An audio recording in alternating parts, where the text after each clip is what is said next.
الحمد لله رب العالمين والصلاة والسلام على رسوله الكريم أما بعد أعوذ بالله من الشيطان الرجيم بسم الله الرحمن الرحيم قل يا عبادي الذين أسرفوا على أنفسهم لا تقنطوا من رحمة الله إن الله يغفر الذنوب جميعا إنه هو الغفور الرحيم صدق الله العظيم والصلاة والسلام عليك يا رسول الله وعلى آلك وأصحابك يا سيدنا رسول الله الصلاة والسلام عليك يا رحمة للعالمين وعلى آلك وأصحابك يا محمد رسول الله. پیارے بھائیوں، اللہ سبحانہ و تعالی قرآن حکیم میں ارشاد فرماتا ہے قل یا عبادی الذین اسرفوا علی انفسہم، تم فرماؤ اے میرے وہ بندو جنہوں نے اپنی جانوں پر زیادتی کی. یعنی اللہ سبحانہ و تعالی اپنے بندوں کو پکار کر ارشاد فرما رہا ہے کہ اے میرے وہ بندو جنہوں نے اپنی جان پر زیادتی کی. یعنی کیسے زیادتی کی؟ یعنی گناہ کیے، اپنے اوپر گناہ کر کر کے، اللہ کی نافرمانی کر کر کے اپنے اوپر عذاب قبر، عذاب جہنم کو واجب کر لیا گناہ کر کر کے. تو اللہ سبحانہ و تعالیٰ فرماتا ہے لا تقنطوا، کہ تم نے جتنے بھی گناہ کر لیے لا تقنطوا، پھر بھی نا امید نہ ہو. کس چیز سے؟ من رحمت اللہ، کہ میری رحمت سے، اللہ کی رحمت سے نا امید پھر بھی نہ ہو. یعنی ایک بندہ ساری زندگی گناہ کرتا رہا، نافرمانیاں کرتا رہا، اب جب وہ سوچتا ہے، دیکھتا ہے کہ میں نے تو ہزاروں لاکھوں گناہ کیے، میرا کیا بنے گا، تو جب اسے یہ سوچ آتی ہے تو پھر بھی اس بات پہ نا امید نہ ہو کہ میرے تو لاکھوں گناہ ہے، اللہ بھلا مجھے کیسے بخشے گا. نہیں، اللہ فرماتا ہے کہ لا تقنطوا من رحمت اللہ، اے میرے بندے میری رحمت سے نا امید نہ ہو. ان اللہ یغفر الذنوب جميعا، کہ بے شک اللہ کے علاوہ کون سب کو بخشنے والا ہے.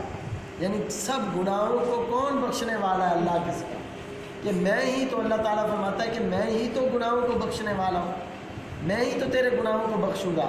تو نا امید نہ ہو، اگرچہ تو گناہ کر کر کے اپنے اوپر زیادتی کر بیٹھا ہے، اپنے اوپر ظلم کر دیا ہے، لیکن پھر بھی میری بارگاہ سے نا امید نہ ہو. اور اللہ سبحانہ و تعالیٰ فرماتا ہے انہ هو الغفور الرحیم، کہ بے شک وہ رب ہی تو بخشنے والا مہربان ہے، وہ رب ہی تو غفور رحیم ہے. یعنی اللہ فرماتا ہے کہ میں ہی تو غفور رحیم ہوں، میں ہی تو بخشنے والا ہوں.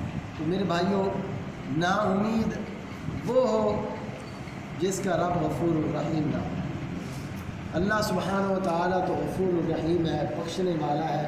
ہم جتنی بھی زیادتیاں کر لیں، جتنے بھی گناہ کر لیں، جتنی بھی نافرمانیاں کی ہیں، بس اس رب کی بارگاہ میں آ جائیں، اللہ سبحانہ و تعالیٰ کی بارگاہ میں آ جائیں، اپنے گناہوں پر نادم ہوں، پریشان ہوں، توبہ کرنے والے بن جائیں، تو اللہ سبحانہ و تعالیٰ فرماتا ہے کہ بے شک میں غفور الرحیم ہوں، بخشنے والا ہوں. اور کس طرح اللہ تعالیٰ بخشنے والا ہے؟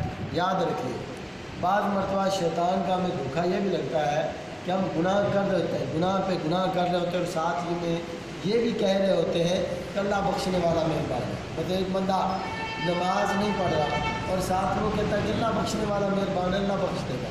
ساتھ میں شراب پی رہا ہے اور کہتا ہے اللہ بخش دے گا. ساتھ میں بد نظری کر رہا ہے اور کہتا ہے اللہ بخش دے گا. اللہ تعالیٰ نے یہ ضرور بتایا کہ میرے بندے میری بارگاہ میں نا امید نہ ہو. یعنی پہلی زندگی میں جو تو گناہ کر بیٹھا، جو زیادتیاں کر بیٹھا، اس پر میری بارگاہ میں نا امید نہ ہو، میری بارگاہ میں آ جائے. لیکن یہ نہیں، اس کا مطلب یہ نہیں ہے کہ ہم گناہ کرتے بھی رہیں. گناہ، ایک بندہ شراب خانے میں بیٹھا ہے اور وہ کہے کہ اللہ غفور رحیم ہے. ایک بندہ بے نمازی ہے، وہ نماز پڑھنے کے لیے آتا ہی نہیں اور کہے کہ اللہ تعالیٰ غفور رحیم ہے، بخش دے گا. ایک بندہ سود کھا رہا ہے اور وہ کہے کہ اللہ غفور رحیم ہے، بخش دے گا. اللہ کے غفور رحیم ہونے کا یہ مطلب نہیں. اللہ تعالیٰ نے آگے والی آیت میں ارشاد فرما دیا. تو میں وَأَنِيبُوا إِلَىٰ رَبِّكُمْ، فرمایا اور اپنے رب کی طرف رجوع لاؤ. رجوع کہتے ہیں یعنی اپنے رب کی طرف لوٹ آؤ. یعنی کیسے میں غفور الرحیم، اللہ تعالیٰ نے پہلے بتایا نا کہ میں غفور الرحیم ہوں، تو اللہ بتا رہا ہے، اللہ تعالیٰ فرما رہا ہے کہ میں کس طرح غفور الرحیم ہوں. اس طرح کہ میرے بندو تم اپنے رب کی طرف آ جاؤ، میری طرف آ جاؤ، میری طرف لوٹ آؤ، دوڑ آؤ میری جانب، میری بارگاہ میں آ جاؤ. وَأَسْلِمُوا لَهُ، اور اس کی حضور گردن رکھو. یعنی اللہ فرما رہا ہے کہ میری بارگاہ میں اپنا سر جھکا دو، میری بارگاہ میں اپنی گردن کو رکھ دو. تو فرمایا میں غفور الرحیم ہوں. اللہ کی بارگاہ میں گردن کو رکھنے سے مراد کیا ہے؟ مثلا اللہ کی بارگاہ میں ہم سجدہ ریز ہو جاتے ہیں. ایک تو ہے اللہ کی بارگاہ میں سجدہ ریز ہو جانا، اللہ کی بارگاہ میں اپنے سر کو سجدے میں رکھ دینا.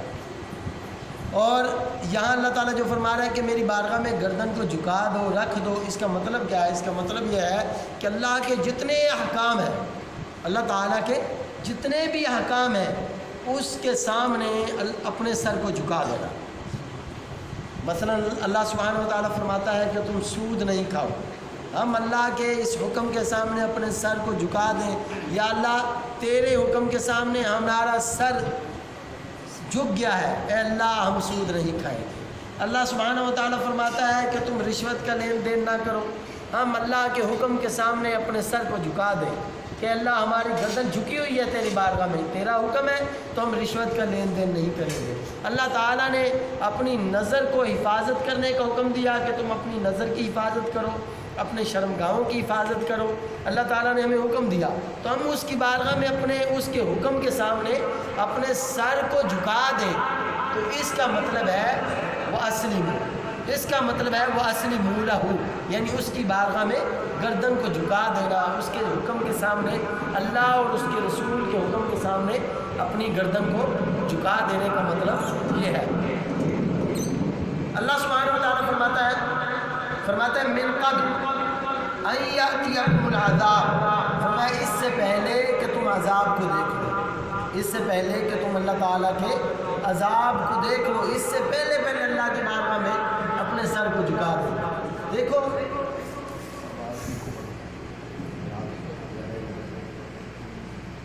دیکھو اس وقت تو ہر شخص اللہ کی بارگاہ میں کہتا ہے کہ یا اللہ میں توبہ کرتا ہوں.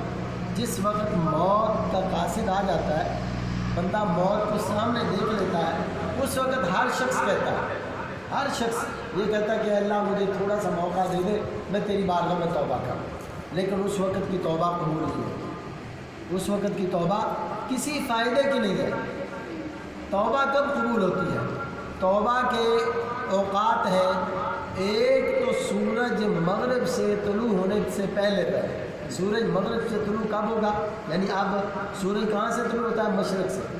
مشرق سے طلوع ہوتا ہے نا. لیکن ایک وقت ایسا بھی آئے گا کہ سورج مغرب سے طلوع ہوگا. وہ وقت کون سا ہوگا؟ قرب قیامت. قرب قیامت وہ وقت ہم نے دیکھنا ہے یا نہیں دیکھنا، لیکن ہر بندے کی قیامت وہ ہے جب اس کی موت آتی ہے. ہر بندے کی قیامت کون سی ہے؟ جب اس کی موت آتی ہے. وہ قیامت کبریٰ ہوگی، یعنی بڑی قیامت ہوگی. لیکن وہ قیامت اس وقت آئے گی جب دنیا میں ایک شخص بھی اللہ کا نام لینے والا باقی نہیں ہوگا. وہ اس وقت آئے گی. لیکن ہم ہر بندے نے قیامت کو دیکھنا ہے. چھوٹی قیامت وہ کون سی ہے؟ جب ہماری موت کا وقت آ جاتا ہے، ہمارا سانس گلے میں اٹک جاتا ہے، جو آواز سی پیدا ہوتی ہے، غرغرہ پیدا ہوتا ہے، اس کو بولتے ہیں قیامت صغریٰ، چھوٹی قیامت. ہر بندے کی جب وہ قیامت قائم ہوگی، جب اس کے اوپر اچانک موت آئے گی، تو اس وقت وہ اللہ کی بارگاہ میں یہ عرض کرتا ہے کہ میرے مولا مجھے تھوڑا سا وقت دے دے تاکہ میں تیری بارگاہ میں توبہ کر لوں، تیری بارگاہ میں سجدہ توبہ کر لوں، تیری بارگاہ میں لوٹ آؤں. لیکن اس وقت کی توبہ کوئی فائدہ نہیں دے گی، اس وقت کی توبہ قبول نہیں ہوگی، کیونکہ اس وقت توبہ کا دروازہ بند ہو جاتا ہے. ایک جب سورج مغرب سے طلوع ہوگا، دوسرا جب انسان کی موت کا وقت آ جاتا ہے. اس وقت یہ دو وقت ایسے ہیں جب توبہ کا دروازہ بند ہو جاتا ہے اور توبہ قبول نہیں کی جاتی. یاد رکھیے اللہ سبحانہ و تعالیٰ نے بندے کے لیے ان دو اوقات سے پہلے توبہ کا دروازہ کھولا ہوا ہے. توبہ کا دروازہ، اللہ کا جو توبہ کا دروازہ ہے وہ اتنا اتنا بڑا ہے کہ مشرق و مغرب سے اس کی جو چوڑائی ہے اس سے بھی بڑا اللہ سبحانہ و تعالیٰ کا توبہ کا دروازہ ہے، جس سے اللہ تعالیٰ بندے کے لیے توبہ کا دروازہ توبہ قبول کرتا ہے، اور یہ دروازہ ہر وقت کھلا ہے، یہ دروازہ ہر وقت کھلا ہے۔ بندے کو چاہیے کہ بندہ ہر وقت توبہ کرتا ہے۔ نبی رحمت صلی اللہ علیہ وآلہ وسلم، ہمارے پیارے محبوب صلی اللہ علیہ وسلم جو سید الانبیاء ہے، امام الانبیاء ہے، معصوم عن الخطا ہے، جن کے اندر اللہ تعالیٰ نے گناہ کا مادہ اور گناہ کی سوچ تک نہیں رکھی، پیارے نبی صلی اللہ علیہ وسلم ایک مجلس کے اندر 70 مرتبہ توبہ کیا کرتے ہیں۔ کتنی مرتبہ؟ 70 مرتبہ آپ صلی اللہ علیہ وسلم، حدیث پاک کے اندر آتا ہے کہ ایک ایک مجلس میں آپ صلی اللہ علیہ وسلم 70 مرتبہ توبہ فرمایا۔